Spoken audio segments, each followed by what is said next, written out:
नीतीश कुमार गुरुवार को 10वीं बार बिहार के सीएम पद की शपथ लेंगे। पटना के ऐतिहासिक गांधी मैदान में भव्य शपथ ग्रहण समारोह में नीतीश के साथ कैबिनेट के कई मंत्री भी शपथ लेंगे। सम्राट चौधरी और विजय सिन्हा नई सरकार में भी डिप्टी सीएम होंगे। शपथ ग्रहण समारोह में प्रधानमंत्री नरेंद्र मोदी समेत कई एनडीए शासित राज्यों के सीएम और डिप्टी सीएम शामिल होंगे। देखिए रिपोर्ट। बाद में फिर नीतीश कुमार 10वीं बार लेंगे सीएम पद की शपथ। डिप्टी सीएम बनेंगे विजय सम्राट। बिहार में कप्तान वही, सरकार नई। नीतीश कुमार गुरुवार को 10वीं बार बिहार के सीएम पद की शपथ लेंगे। पटना के ऐतिहासिक गांधी मैदान में पीएम मोदी, केंद्रीय गृह मंत्री अमित शाह समेत कई केंद्रीय मंत्री और एनडीए शासित राज्यों के सीएम और डिप्टी सीएम की मौजूदगी में नीतीश कुमार मुख्यमंत्री पद की शपथ लेंगे। नीतीश के साथ कई मंत्री भी शपथ लेंगे। सम्राट चौधरी और विजय सिन्हा नई सरकार में भी डिप्टी सीएम होंगे। वहीं मंत्रिमंडल में भी ज्यादातर पुराने चेहरे भी नजर आएंगे। इससे पहले नीतीश कुमार ने राजभवन में राज्यपाल को सीएम पद से इस्तीफा सौंपा, साथ ही विधानसभा भंग करने की सिफारिश की। इसके साथ ही नीतीश कुमार ने नई सरकार बनाने का दावा पेश किया। इसे लेकर नीतीश कुमार ने एनडीए विधायकों का समर्थन पत्र भी राज्यपाल को सौंपा। अब गुरुवार को सुबह 11 बजे गांधी मैदान में शपथ ग्रहण समारोह होगा। इस्तीफा स्वीकार होने के बाद उन्होंने मुख्यमंत्री महोदय को कार्यवाहक मुख्यमंत्री नियुक्त किया और शपथ लेने तक वो कार्यवाहक मुख्यमंत्री बने रहेंगे और कल फिर शपथ नए मुख्यमंत्री के रूप में लेंगे। शपथ की टाइमिंग क्या होगी सर? Timing sir? टाइमिंग कल 11 बजे का है। 11:30 बजे शपथ पूरा हो जाएगा। इससे पहले बीजेपी विधायक दल की बैठक में सम्राट चौधरी को नेता और विजय सिन्हा को उपनेता चुना गया। वहीं जेडीयू विधायक दल की बैठक में नीतीश कुमार को फिर से नेता चुना गया, जिसके बाद विधानसभा भवन में एनडीए विधायक दल की बैठक में सर्वसम्मति से नीतीश कुमार को नेता चुना गया। सम्राट चौधरी ने एनडीए के नेता के लिए नीतीश कुमार के नाम का प्रस्ताव रखा। जेडीयू के विजेंद्र यादव, एलजेपी आरवी विधायक दल के नेता राजू तिवारी ने इसका समर्थन किया। इसके साथ ही ये तय हो गया कि नीतीश कुमार ही बिहार के अगले सीएम होंगे। बैठक में मुख्यमंत्री नीतीश कुमार जी को एनडीए विधायक दल का नेता चुना गया है। जिस तरीके से प्रचंड बहुमत के साथ बिहार की जनता ने एनडीए के प्रत्याशियों पर, मेरे प्रधानमंत्री आदरणीय नरेंद्र मोदी जी की सोच पर, मुख्यमंत्री नीतीश कुमार जी के अनुभव पर, बिहार फर्स्ट बिहारी फर्स्ट पर विश्वास करते हुए जो प्रचंड जीत, एक ऐतिहासिक जीत देने का काम किया है, ऐसे में अब बड़ी जिम्मेदारी हम सब के ऊपर है कि जनता के इस विश्वास पर अब हम लोग खरा उतरें। कल शपथ के बाद इस बात को पूरा प्रयास किया जाएगा कि जो वादे हम लोगों ने संकल्प पत्र में किए हैं, एक एक करके जल्द से जल्द उन वादों पर हमारी एनडीए की सरकार खरा उतरेगी। राज्यपाल ने नई सरकार के शपथ ग्रहण तक नीतीश कुमार को कार्यवाहक सीएम नियुक्त किया है। बिहार में एनडीए को प्रचंड जीत मिली है, ऐसे में शपथ ग्रहण समारोह भी भव्य होगा। Bureau report, news 11 Bharat, Patna. तो देखिए, बिहार में नई सरकार के गठन होने में कुछ ही घंटे का समय बचा हुआ है। कल भव्य शपथ ग्रहण समारोह पटना के ऐतिहासिक गांधी मैदान में होने वाला है और इस बार प्रधानमंत्री नरेंद्र मोदी की ग्रैंड एंट्री होगी गांधी मैदान में। प्रधानमंत्री नरेंद्र मोदी, केंद्रीय गृह मंत्री अमित शाह समेत एनडीए शासित प्रदेशों के मुख्यमंत्री और उप मुख्यमंत्री शामिल होंगे। लेकिन कल प्रधानमंत्री का हेलीकॉप्टर डायरेक्ट गांधी मैदान में ही लैंड करेगा। वहीं दूसरी तरफ अभी फिलहाल कार्यवाहक मुख्यमंत्री है नीतीश कुमार। कल होने वाले शपथ ग्रहण को लेकर राजनीतिक गलियारों में क्या बातचीत चल रही है, जानने के लिए आपको पटना लेकर चलते हैं। संवाददाता अस्मित हमारे साथ लाइव जुड़ रहे हैं। अस्मित, देखिए कल ऐतिहासिक गांधी मैदान में भव्य शपथ ग्रहण समारोह होने वाला है। अलग अलग राजनीतिक दल के खेमों में क्या बातचीत चल रही है? कल तक राष्ट्रीय जनता दल और कांग्रेस का यह कहना था कि अभी तक तो फाइनल ही नहीं किया गया है कि नीतीश कुमार ही शपथ लेंगे। आज देखिए सम्राट चौधरी ने ही सबसे पहले नाम रखा नीतीश कुमार का और सर्वसम्मति से एनडीए विधायक दल के नेता चुने गए नीतीश कुमार। तो साफ तौर पर हमें लगता है राष्ट्रीय जनता दल और कांग्रेस को जवाब मिल गई होगी।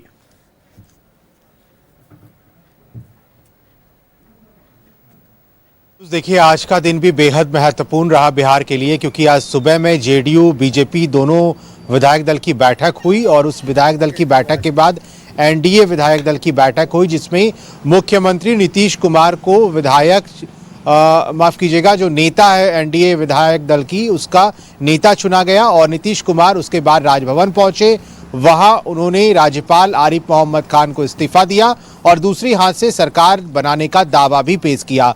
राज्यपाल ने आरिफ मोहम्मद खान ने मुख्यमंत्री को कल शपथ समारोह के लिए गांधी मैदान में आमंत्रित किया है।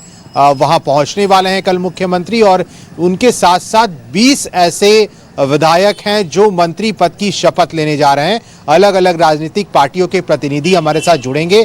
फिलहाल हमारे साथ इस समय आरजेडी से नीतू कुमारी जुड़ रही हैं, दूसरे शख्स हमारे साथ बीजेपी से नीतीश जी जुड़ रहे हैं। तो इस बार समझना जरूरी है कि इस बार जनता ने जो भरोसा किया, एक बार फिर से नीतीश कुमार को मुख्यमंत्री बनाया जा रहा है और नीतीश कुमार ने ये बेहतर काम किया। लेकिन आरजेडी से समझते हैं सबसे पहले कहां कमी रही। एक बार फिर से जनता ने नकारा है आप लोगों को। फिर से नीतीश कुमार शपथ लेने जा रहे हैं। 20 सालों से प्रतिनिधित्व किया और फिर से एक बार सीएम के रूप में। आरजेडी कैसे देख रही है? कल शपथ समारोह भी है, नीतीश कुमार 10वीं बार शपथ लेने जा रहे हैं। जी, बहुत बहुत बधाई हो।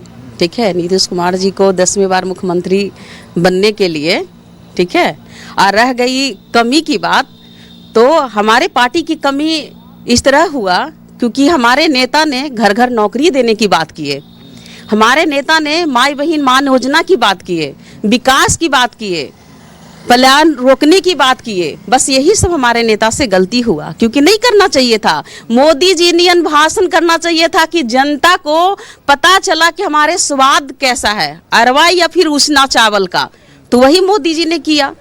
तो वही चीज तो लागू कर दिए। हमारे नेता ने बिहार की बात कर रहे थे, जनता की भलाई की बात कर रहे थे, विकास की बात कर रहे थे। ये चीज नहीं समझ में आ रहा था। किसको नहीं समझ में आया? जनता को। लेकिन ये तो जनता के मैंडेट पर सवाल उठाना हो गया ना। आपने बताया कि जो बहुमत से जीत हुई है, राष्ट्रीय जनता दल की प्रवक्ता जो बोल रही है, ये तो जनता के मैंडेट पर सवाल उठाना हो गया। मैंडेट की ये बात नहीं मैंने बोली। जो मोदी जी ने बताया कि जनता की स्वाद की बात, उन्होंने स्वाद की बात की है। हमारे नेता क्या चीज की बात की है? जनता की विकास की बात की है। आज भी याद है तेजस्वी यादव जब बड़े बड़े सभा में अपना भाषण देते थे तो वो यही कहते थे कि जनता जनार्दन का आशीर्वाद मुझे मिलेगा। तो जनता जनार्दन का आशीर्वाद वो चीज मिला। लेकिन यहाँ पर सिस्टम जो है ना, सिस्टम से ये गेम खेला गया है। ठीक है, पहले ही ने निधि, आपने अमित शाह की भाषण सुने होंगे कि 1 बजते बजते राजद सफा हो जाएगा। वही चीज हुआ क्योंकि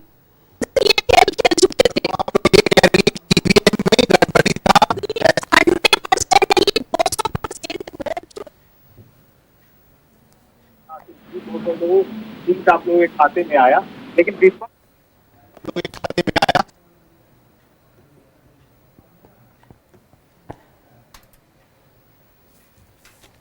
तो देखिए अस्मित हमारे साथ पटना से बने हुए हैं और कल होने वाली भव्य शपथ ग्रहण की तैयारियां खत्म हो चुकी हैं और कल सुबह से ही अतिथियों के आने का सिलसिला शुरू हो जाएगा। कुछ अतिथि आज ही पटना पहुंच चुके हैं और कल का दिन बेहद महत्वपूर्ण ऐतिहासिक दिन कल साबित होगा पूरे बिहार के लिए। ऐतिहासिक गांधी मैदान में भव्य शपथ ग्रहण समारोह, जिसमें मुख्यमंत्री पद की शपथ नीतीश कुमार 10वीं बार लेंगे।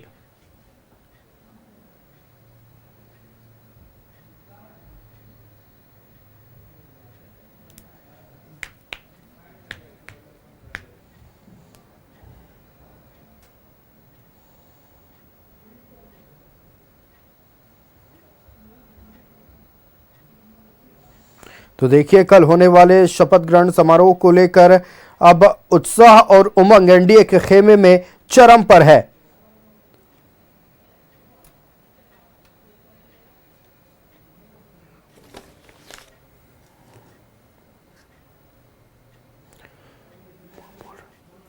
तो आपको बता दें कि राजनाथ सिंह, रक्षा मंत्री जेपी नड्डा, बीजेपी के राष्ट्रीय अध्यक्ष, ये हम आपको मेहमानों की सूची बता रहे हैं। शिवराज सिंह चौहान जो कि केंद्रीय कृषि मंत्री हैं, उत्तर प्रदेश के सीएम योगी आदित्यनाथ, मध्य प्रदेश के सीएम मोहन यादव, ओडिशा के सीएम मोहन चरण मांझी, राजस्थान के सीएम भजनलाल शर्मा, गोवा के मुख्यमंत्री प्रमोद सावंत, महाराष्ट्र के सीएम देवेंद्र फडणवीस, दिल्ली की सीएम रेखा गुप्ता, असम के मुख्यमंत्री हिमंता बिस्वा शर्मा, उत्तराखंड के सीएम पुष्कर सिंह धामी, आंध्र प्रदेश के सीएम चंद्रबाबू नायडू, त्रिपुरा के मुख्यमंत्री मानिक साहा।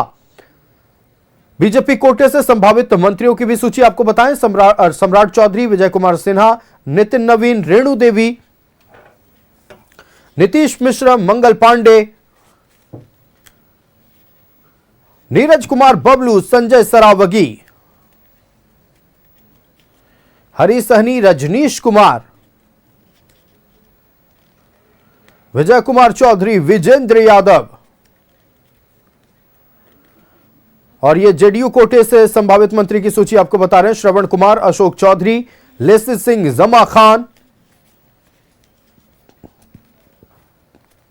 रत्नेश सदा, सुनील कुमार, श्याम रजक, दामोदर रावत, राजू तिवारी। ये एलजेपीआर के कोटे से हम आपको बता रहे थे। हम के कोटे से संतोष सुमन, आरएलएम के कोटे से स्नेहलता कुशवाहा। तो देखिए, ये हम आपको मेहमानों की सूची बता रहे थे।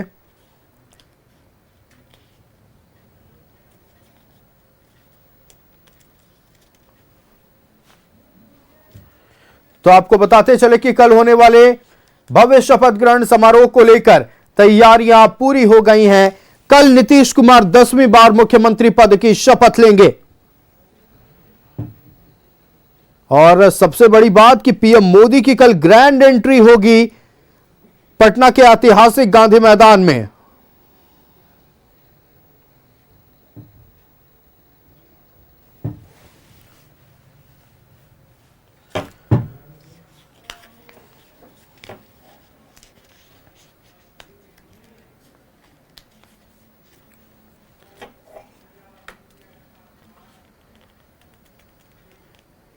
एक बार फिर अस्मित के पास चलते हैं। अस्मित, देखिए, लगातार जो है अलग अलग राजनीतिक दलों की ओर से प्रतिक्रियाएं सामने आ रही है और राष्ट्रीय जनता दल अब भी उसी सुई पर अटका हुआ है। राष्ट्रीय जनता दल का कहना है कि सिस्टम खराब थी, यही वजह रही कि हम सत्ता में नहीं आ पाए।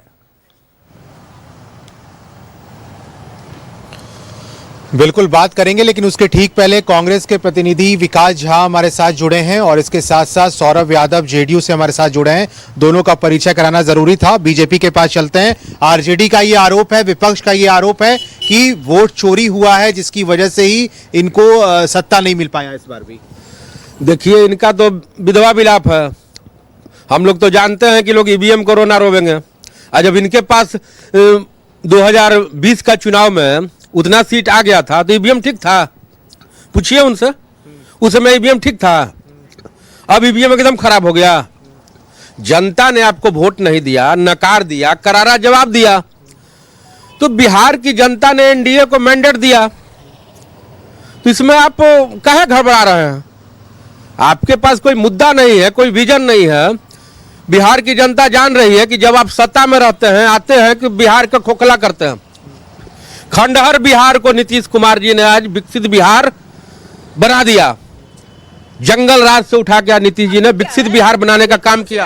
अभी कौन सी राज है? अभी कौन सी राज है? और अभी तो सरकार अभी शपथ ग्रहण भी नहीं लिया। अभी शपथ ग्रहण भी नहीं लिया। आए दिन डेली पसमान की मर्डर होती है, दिनादृष्टि गर्दन काट दी जा रही है, डेली मर्डर होता है। पसमान समाज का डेली घटना घट रही है डेली। अभी देखिए मुजफ्फरपुर में हुआ, अभी आपके बाढ़ में पसमान समाज के गर्दन रख दिया गया। कहाँ गए आपके पसमान समाज का? कहाँ आपको सब आपका भी गुंडाराज विकास के साथ एनडीए और भारतीय जनता पार्टी काम करती है।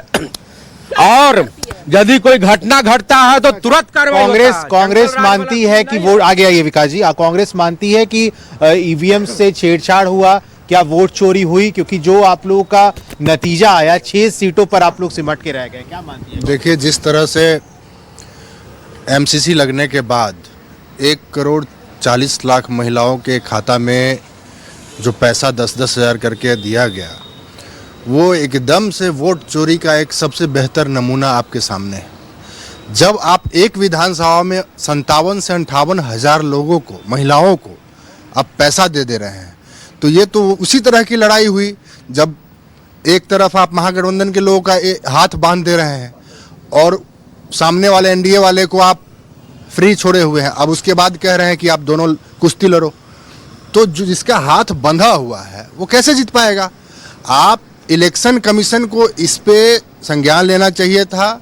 और जो वोट चोरी की बात, वोट चोरी का बहुत सारा प्रकार है, ईवीएम से ही छेड़छाड़ हो ये कोई ज़रूरी नहीं है, ये भी एक वोट चोरी है।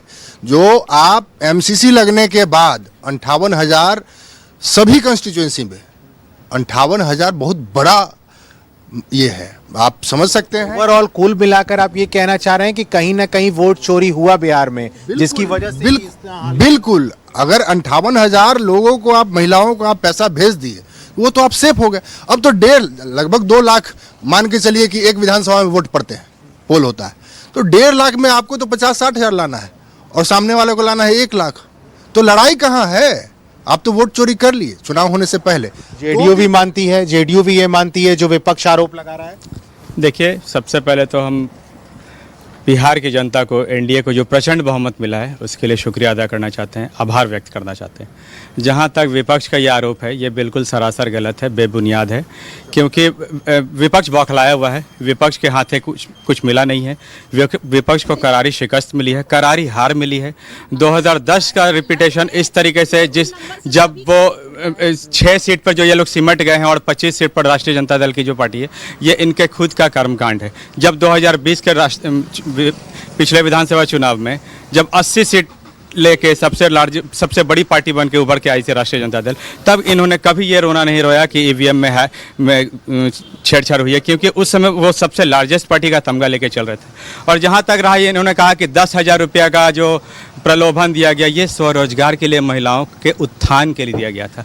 जिस तरीके से 35% आरक्षण सरकारी नौकरियों में, जिस तरीके से 35% आरक्षण, 35% आरक्षण बिहार की महिलाओं को सरकारी नौकरियों में, 50% आरक्षण त्रिस्तरीय चुनाव।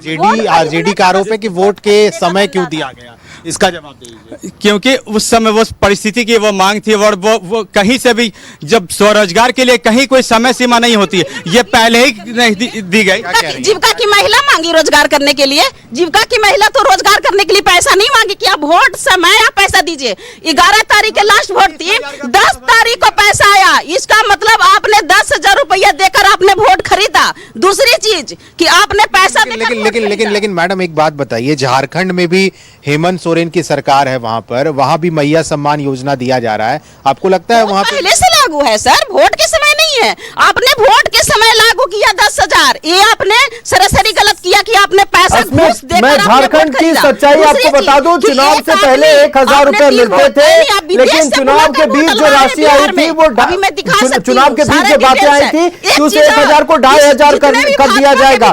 ये बात भी बता दीजिए उनको कि चुनाव के बीच में 1,000 को 2,500 किया गया था। 22,402, 1,22,000, क्यों इतना लकी तो भाजपा वाले। वहाँ झारखंड में चुनाव के बीच 1,000 को 1,500, इतना लकी भाजपा वाले नहीं हो सकते हैं। और दूसरी चीज, बिहार की जनता वो भी 10,000 पे पूरा का पूरा टोटल 100% वोट भाजपा को नहीं दे सकती है, जदयू को नहीं दे सकती है। क्या मानते हैं आप, क्या मानते हैं? बिल्कुल इनका विधवा विलाप है। जिस प्रकार से नीतीश कुमार जी और नरेंद्र मोदी जी का लोकप्रियता बिहार के अंदर है, जिस प्रकार से उन्होंने काम किया, गरीबों का विकास किया, जनता ने तय करके मुहर लगाने का काम किया कि दूसरा कोई एनडीए के अलावा हमारी भलाई नहीं कर सकता, हमारा बच्चों का भविष्य को नहीं संवार सकता, गरीबों का मदद कोई नहीं कर सकता, करप्शन को नहीं कोई रोक सकता, बलात्कारियों को सजा कोई नहीं दे सकता, एनडीए सरकार ही कर सकती थी। और बिहार की जनता ने करारा जवाब महागठबंधन वालों को देखिए, दिया। महागठबंधन के तमाम घटक दलों से मेरा एक सवाल है। मैनिफेस्टो था इन लोगों का, महागठबंधन के घटक दलों से मेरा एक सवाल है। अभी भारतीय जनता पार्टी पर सवाल उठा रहे हैं चूंकि वो केंद्र में सरकार है। 2010 में क्या हुआ था? उस वक्त तो कांग्रेस की सरकार हुआ करती थी केंद्र में, उस वक्त के परिणाम तो अभी से बदतर थे, तो उसको लेकर क्यों कुछ नहीं कहते हैं ये लोग? 2010 में जो इतनी बुरी हार हुई थी उस पर क्या तर्क है इनका? नहीं, बिल्कुल कांग्रेस और आरजेडी दोनों से ये सवाल है। 2010 में जो मैंडेट आप लोग को मिले, 22 सीटों पर आपकी पार्टी सिमटी थी उस समय तो एसआईआर या फिर वोट चोरी का आरोप नहीं लगा था। पैसा नहीं बटी थी ना, उसमें पैसा नहीं बटी थी। नहीं बटी। उस समय नीतीश कुमार की योजना कहाँ गया था? उसमें माई बहन का क्यों गया? उसमें भी जीविका थी, उसमें भी जीविका थी। जवाब ले लेते हैं। मैं भी स्वयं सहायता समूह मैं भी चलाती हूँ, ठीक है। उसमें रोजगार करने के लिए नीतीश कुमार की आपको क्या लगता है 2022 का जो मैंडेट आया था उस समय तो वोट चोरी का आरोप नहीं लगा? नहीं, जो नहीं लगा वो नहीं कहेंगे, लेकिन अभी मानते हैं नहीं लगा। अभी जो परिस्थिति है देश का या बिहार का, आप चुनाव एमसीसी के अंदर में ये जो 10,000 देना कहीं से वाजिब नहीं है। ये वोट खरीदना हुआ, वोट की चोरी हुई। आप कह रहे हैं कि वोट चोरी कैसे संभव है? जिस देश में उपराष्ट्रपति आज तक मिसिंग है, महीनों हो गए, उस देश में वोट चोरी कौन बड़ी बात है? जब उपराष्ट्रपति गायब है, उनका कोई अता पता नहीं है, आपको जानकारी है इस बात की, सर्वविदित है। तो आज आप इस सरकार से उम्मीद ही क्या कर सकते हैं? लेकिन जहां पर आपके विधायक जीते, 6 ऐसी सीटें आपके खाते में आई, 25 सीटें आरजेडी अस्मित, उनको क्लियर कर दीजिए कि उपराष्ट्रपति सीपी राधाकृष्णन सार्वजनिक कार्यक्रमों में हिस्सा ले रहे हैं और लगातार उनकी तस्वीरें भी सामने आ रही है, ये जानकारी उन्हें दे दें।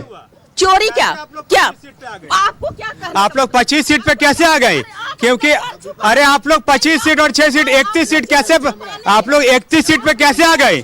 इस तरीके से 31 सीट पे बिहार की जनता ने एनडीए को मैंडेट दिया है, एन मतलब नीतीश कुमार होता है। जिस तरीके से महिलाओं ने बढ़ चढ़कर इस वोट किया है 1952 के बाद, मैडम जी इतिहास खंगाल लीजिए, इतिहास खंगाल लीजिए। पहले 1952 के बाद 67% मतदान बिहार में नीतीश कुमार जी के ही सरकार में संभव हो सका, वरना इससे पहले कोई निकलता नहीं था। कट्टे की नोक पर जो लॉक करके जिस तरीके से चुनाव मतदान लिया जाता था ना, आज के बाद क्या बताएं? जिस तरीके से 67% मतदान महिलाओं ने बढ़ चढ़कर हिस्सा दिया। आप लोग माई समीकरण चला रहे थे, हम लोग महिला और युवा समीकरण चलाते हैं। आप लोग माई बहन मान योजना का तो देख लिया आप लोग, जिस तरीके से माई बहन मिसा जी 2005 में क्या था आप बताइए? कैमरे पर आज भी रेप हो रही है, आज भी मर्डर हो रहा है, आज भी हत्या हो रहा है, वो भी डेली कंटिन्यू। अरे सुनिए ना, क्या संज्ञान, आपने अभी कल अपराधी तो आप लोग नेता हुआ कर। अभी चुप रहिए। आपने अभी बताइए, अभी जो यहाँ पे घटना घटी है उस पे आपने क्या, आपके सरकार क्या ली? अस्मित, देखिए निश्चित तौर पर जो क्राइम हुए हैं, जो अपराध हुए हैं, उस पर डिफेंड करना कहीं ना कहीं गलत होगा। लेकिन 1990 से लेकर 2005 तक कितने नरसंहार बिहार में हुए और 2005 से 2025 तक कितने नरसंहार हुए, इसका भी रेशियो पूछ लीजिए आरजेडी के प्रवक्ता से। बिहार होगा। पूरे बिहार वासियों को मैं आभार व्यक्त करता हूं जिन्होंने जंगल राज को पूर्ण खात्मा करने का काम किया। तहे दिल से हम बिहार की जनता को बधाई देता हूं। आज आपको क्या लग रहा है? आपको गुंडा राज का जो आरोप लग रहा है, आपको क्या लग रहा है? जी बिल्कुल, पहले जंगल राज ये लोग बोलते हैं, लेकिन आज तो वाकई में गुंडा राज। आज आपको जो आंकड़े हैं, जो जिले जिले में, आप प्रत्येक जिला में जो गोली, जिस तरह से गोली की आवाज सुनाई देती है, पटना में अभी चुनाव के बीच में जिस तरह से बाढ़ में, मोकामा में, जिस तरह से मोकामा में आपको देखने को मिला, मोकामा में जिस तरह, मैडम एक चुनाव के बीच में मोकामा में जिस तरह की घटना आप देखें, तो ये पहले नहीं हुआ करता था। ये गुंडा राज का एक सबसे बड़ा नमूना है। आज पटना में गांधी मैदान में जो घटना हुई, थाना से आधा किलोमीटर की दूरी पे, इस तरह के बहुत सैकड़ों उदाहरण है, लाखों का आंकड़ा है जो इसके बावजूद जी इसके बावजूद ऐसा क्या हो रहा है कि बिहार की जनता लगातार नीतीश कुमार पे भरोसा कर रही है? वहां पर बिल्कुल भरोसा नहीं कर रही है कांग्रेस। ऐसा इसलिए कि आप चोरी और सीनाजोरी में माहिर हैं। आप 1,40,40,00,000 महिलाओं को चुनाव से 2 दिन पहले और फेज वाइज फर्स्ट फेज में चुनाव है तो उससे 2 दिन पहले, सेकेंड फेज में चुनाव है तो उससे 2 दिन पहले। और ये वोट खरीदने का जो आप लोग काम किए हैं, तो ये एक अंतिम सीधा सवाल दिखाता मेरा है रहेगा, कि स्मित, ये एक पूछ लीजिए विधानसभा कि में आप कैबिनेट से 57,000 पारित ये 10,000 रुपए की राशि क्या आदर्श आचार संहिता के दौरान हुई थी? कितना आप पारदर्शिता दिखाए अगर आपको नहीं, बिल्कुल ये सवाल आरजेडी से ही है। जो 10,000 रुपए भेजे गए महिलाओं के खाते में, क्या वो आचार संहिता के दरमियान हुआ? हाँ, 11 तारीख को चुनाव थी, ये कैसे हो 10 सकता तारीख है? को भी पैसा आया। दूसरी चीज, ये कैसे कि हो अगर सकता है? उन्होंने देखिए, स्वरोजगार 10,000 करने रुपए के राशि लिए- निश्चित तौर पर आए होंगे, लेकिन वो 10,000 रुपए देने का फैसला क्या आदर्श आचार संहिता के अंदर लिया गया? बिल्कुल नहीं। कैबिनेट का यह फैसला था और कैबिनेट का फैसला आदर्श आचार संहिता के दौरान नहीं लिया जा सकता है। कोई कैबिनेट की बैठक, कोई वित्तीय फैसला उस दौरान नहीं लिए जाते हैं। अस्मित, आपका हमारे साथ जुड़ने के लिए और तमाम राजनीतिक दलों के प्रतिनिधियों की बातें दर्शकों तक पहुंचाने के लिए बहुत धन्यवाद। तो फिलहाल 11 स्पेशल में इतना ही, मुझे दीजिए इजाजत। देखते रहिए न्यूज़ 11 भारत। नमस्कार।